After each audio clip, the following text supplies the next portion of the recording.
This design here says fantastic, and the language of the Time Lords, Circular Gallifreyan. And I'm going to be using this grid here to explain how the design says what it says.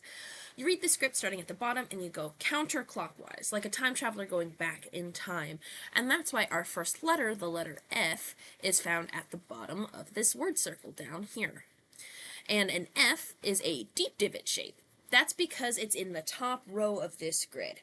And you can see the different letter stems above my finger here, and you'll notice at the very tippy top there's this horseshoe shape that matches our F here. And then it's in the column with 3 line modifiers over here. And those line modifiers, they could all go the same direction, like in this little unraveled version. They can also go in different directions, like here. So we have one line going off that way, another line here, and then our last line down here. So that would be 1, 2, 3 lines on a deep divot, making it an F. And then vowels are little guys. You'll see the vowels over here. And an A is positioned outside of the word circle. So this is our A. And then an N is a floating circle, so we're in the second row. And it's in the very last column because it has 1 line modifier. And that line modifier counts where it ends on the letter stem. So this N line ends right here. These other lines, well, this line here, passes through the letter and counts where it ends on the letter. So this is where that end line is. You can also put vowels and consonants together. So this is a T and an A together, a T being the shallow divot with no modifiers, and the A again being positioned outside the word circle. So here's our T, A in the design.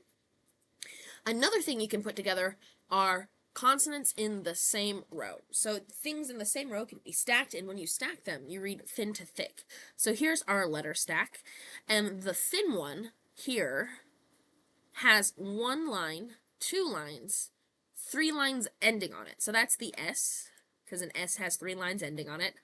And then a T and an I together, the T, this here, has no line modifiers ending on it. They all pass through. And then the I has a line going inwards towards the middle of our word circle. And our last letter here, a 2-dot floating circle, is actually the letter K, or a K. In this script, if there's the letter C, you can swap it to an S or a K or a CH or even an SH, depending on what sound the C makes. And that C in fantastic goes K, so I put a letter K there. That's also why you call Sirkles Sirkles. The more you know.